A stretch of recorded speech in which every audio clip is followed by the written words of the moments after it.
So what do you think? Hello everyone. It's been a long time since I did a video blog, and I thought perhaps I try and catch up with everyone. As obviously my garden is all grown. This is my jungle, and yeah, I encourage all those plant lovers out there, all those garden lovers out there, all those nature lovers out there, and non-nature lovers. Do something like this. It's amazing. It takes a while to grow, but it's worth it. You know what I'm saying? I mean, I literally have my own garden space, a place to relax and rest and think, to be inspired, and energy. Plants, life provides energy. It's hard to explain, but it does for me. How else do you explain how much energy I have? I'm always going and going and going, you know what I'm saying? Always. With the children of Pride Lands, with the ideas, with our adventures and so on. I'm always energized by nature. Always. Anyway, enough showing off. It's been a long time. I've been terribly busy. Our waiting list for young people has ballooned. I mean, there's so many young people these days who just need all forms of support and help. Now, the biggest one is young people who are neurodiverse, young people who have certain conditions that make life a bit unbearable. It's not their fault, you know, it's not their fault, but they function on a different level, on a level many people don't understand. To me, I see young people who are neurodiverse, especially for those of you who have children that are autistic. Just because they function on a different level doesn't mean they can't function in society. Hell, these children, yeah, they know things we don't. They can figure things out, we can't. And even if we can, it will take us years to figure it out. But they can figure it out in a short amount of time. Very short amount of time. So one can safely say they are the next step of the human evolutionary chain. I know it scares some of you. It frightens you. Why wouldn't it? Superhumans with abilities you just can't imagine. At Pride Lands, we have all our programs are socially integrative. So basically we have children, we cater for children of all ranges, of all conditions, you name it. Down syndrome, autism, ADHD, you name it. And they're perfect. They integrate perfectly. They're practically normal children, as long as you understand how to engage with them on that level. It's kind of like almost rising up, being ordinary, but rising up to extraordinary. And realizing, oh my God, that an ordinary human being has the potential to actually rise to that level. But these children are born with a gift.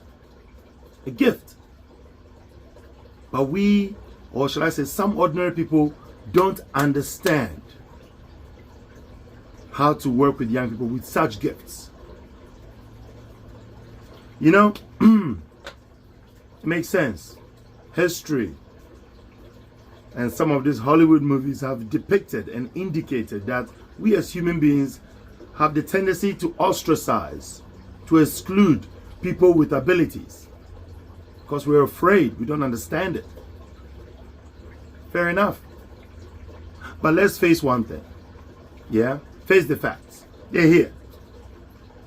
They are the next step of our evolution. Whether we like it or not, it's happening. Yeah? It's happening. So why exclude them if you can include them in everything? And, you know, Hopefully they'll use the ability they have to help us solve some of our societal problems and environmental issues, and so on and so forth. I've met young people who just know things. It's amazing. New Zealand has a huge problem when it comes to excluding young people in the neurodiverse community. You know what? Excluding young people in general who are neurodiverse. I wouldn't say neurodiverse community. That's wrong. It doesn't make sense. We have the tendency to exclude because we don't understand. And we don't make any effort to understand. It's sad. It really is. Here we are in New Zealand. We speak highly about how we're inclusive. We love children and all that jazz. We sing it like it's a hymn or an anthem. And we exclude them from schools, from our communities, the way we even look at them, the way we even treat them, like they're lepers. And yet, they possess abilities we cannot even imagine.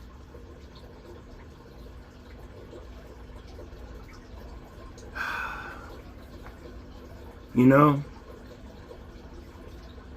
I'm honored, I'm proud, I'm grateful that I have the privilege to work with such young people.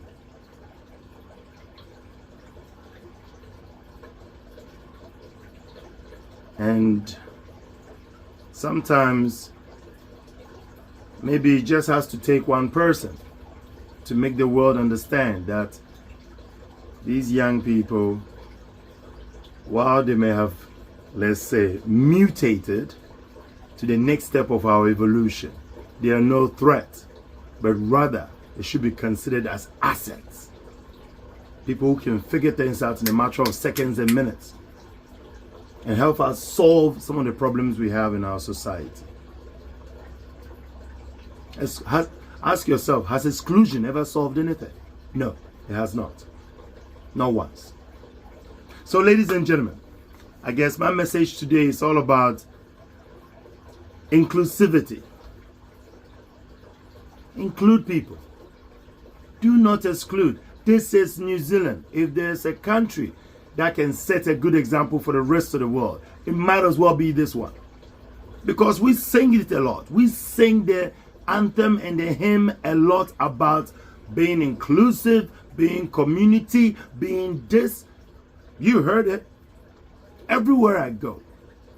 In New Zealand, that's the one thing we sing the most. And the one thing we don't do the most. Singing and doing, two different things. So ladies and gentlemen, how about we start doing what we actually say? Let's include young people who are neurodiverse. And you'll be amazed of what they can achieve for the rest of us. Look, you enjoy your beautiful Sunday. Thank you very much for listening. It's good to touch base again with everyone. And I look forward to seeing you around when it comes to our other adventures. Have a good day. See you around. Bye.